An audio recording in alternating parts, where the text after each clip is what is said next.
আজকের গল্প প্রবাস জীবন। সৌদি আরব থেকে গল্পটি লিখে পাঠিয়েছেন পিন্টু। আমার জীবনের বহু বছর কেটেছে বিদেশে।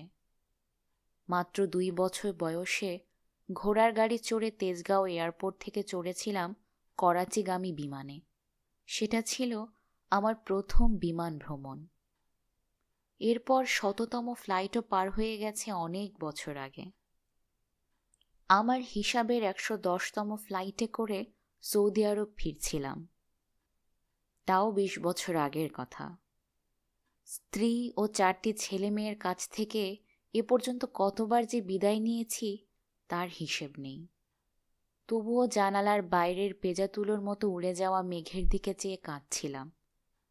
ছোট ছেলে মেয়ে দুটোর শেষ কথা, বাবা আর 2 দিন থেকে যাও না, কোরবানির ঈদটা করে যাও না, তুমি না থাকলে তো আম্মু কিছুই করবেন না। এসব কথা মনে পড়ে চোখ কান্নায় ভিজে আসছিল। কিন্তু আমার অফিসের কঠোর আইন, ছুটি শেষ হলে একটা দিন দেরি করলে চলবে না। 1 দিনের জন্য 4 দিনের বেতন কাটা যাবে। মনে পড়ে গেল তখন কয়েক মাস আগে ছুটিতে দেশে যাচ্ছিলাম। তখন আমার এক সিট পরে এক বাংলাদেশি মহিলা দেশে ফেরার খুশিতে কেঁদে ফেলেছিলেন। 3টি শিশু সন্তান ফেলে তিনি মদিনার কাছে কোনো এক হাসপাতালে নার্সের চাকরি নিয়ে গিয়েছিলেন। 2 থেকে 3 বছর পর সেদিন তিনি চলেছিলেন দেশে। ওই বছর কয়টি তার যে কিভাবে কেটেছে তা ভাষায় বর্ণনা করা কঠিন। আমি চাকরি করি সৌদি আরবে। এই মরুভূমির শহরে নদ নদী নেই বললেই চলে, তাই সমুদ্রের পানিকে লবণমুক্ত করে পাইপ লাইনের মাধ্যমে শহরগুলোতে সরবরাহ করা হয়। আমি তখন সেরকমই একটা কোম্পানিতে চাকরি করি। সেখান থেকে ইয়ানবু ও মদিনা শহর দুটির জন্য খাবার পানি এবং বিদ্যুৎ উৎপাদন করা হয়। ইয়ানবু থেকে ঢাকা যাওয়া আসা করতে 5টি ফ্লাইট বদল করতে হতো। কোনো কোনো বছর 2বারও ছুটিতে যেতাম দেশে, কারণ বছরে একবার কোম্পানি টিকিট দেয়, অন্যটা নিজের টাকায়। আমার বেতন ভালোই ছিল তা বলতে পারি, কিন্তু আমাদের দেশের এমনও হতভাগা বাঙালি আছে যারা 5-6 বছরে একবার দেশে যেতে পারত। তাদের বেতন এত কম যে শুনলে কেউই বিশ্বাস করবে না। 300 থেকে 500 রিয়াল, অর্থাৎ 5 থেকে 8,000 টাকার মতো ছিল তখন। লাখ লাখ টাকা খরচ করে এসে যা কামাতো তা আকামা, পাসপোর্ট প্রভৃতি রিনিউ করতেই চলে যেত। খাওয়ার টাকা তারা জোগাতো সৌদিদের গাড়ি মুছে। গাড়ি মুছতে গিয়েও নানান বিড়ম্বনা।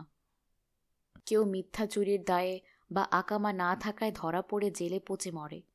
জেলে ঢুকলে বাঁচানোর কেউ নেই। এক বাঙালি বিরান এক এলাকায় মালির কাজ করত।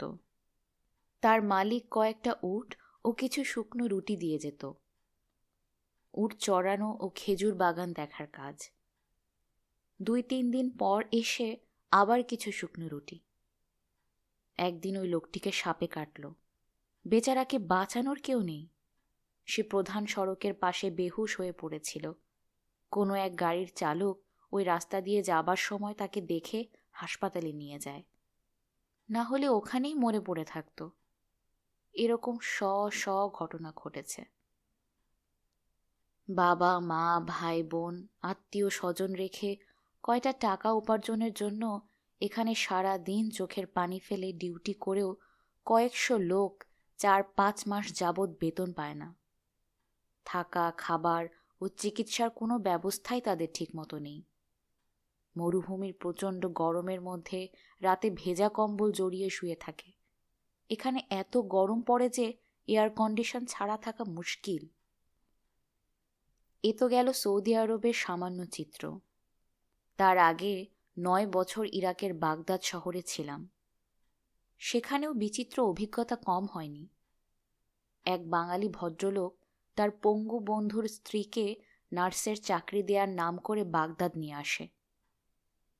চাকরিতে অপারগ এক সন্তানসহ অভাব অনটনে জর্জরিত স্বামী রাজি হয়। কিন্তু সেই পাষণ্ড বন্ধুটি তার বন্ধু পত্নীকে চাকরি না দিয়ে নিজের রক্ষিতা করে রাখে।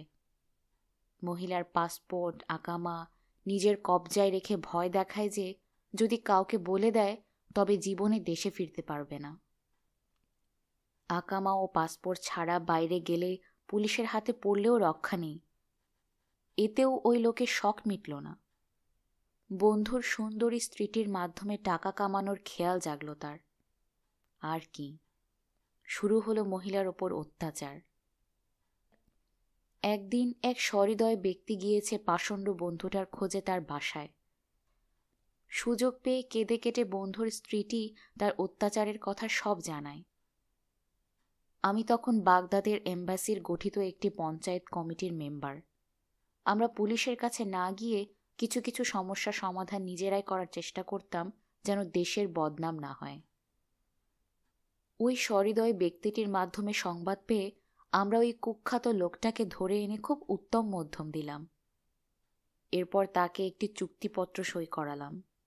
1 সপ্তাহের মধ্যে ওই মহিলার দেশে যাওয়ার ব্যবস্থা করা ও তাকে একটি মোটা অঙ্কের ক্ষতিপূরণ দিয়ে দেয়া, এবং তার বাড়িতে ও মহিলার বাড়িতে এসব ব্যাপারে কিছুই জানানো হবে না বলে সবাই অঙ্গীকার করালাম। এরকম শত সহস্র ঘটনা আমার স্মৃতিতে ভরা আছে। এই হলো প্রবাস জীবন। গল্পটি এখানেই সমাপ্ত। কেমন লাগলো এই গল্প শুনে কমেন্ট করে জানান আমাকে, আর শেয়ার করে অন্যদের জানান এই গল্পটা। সাবস্ক্রাইব করে না থাকলে এখনই করে ফেলুন। আপনার গল্পের অপেক্ষায় থাকলাম। আজকের মতো বিদায়।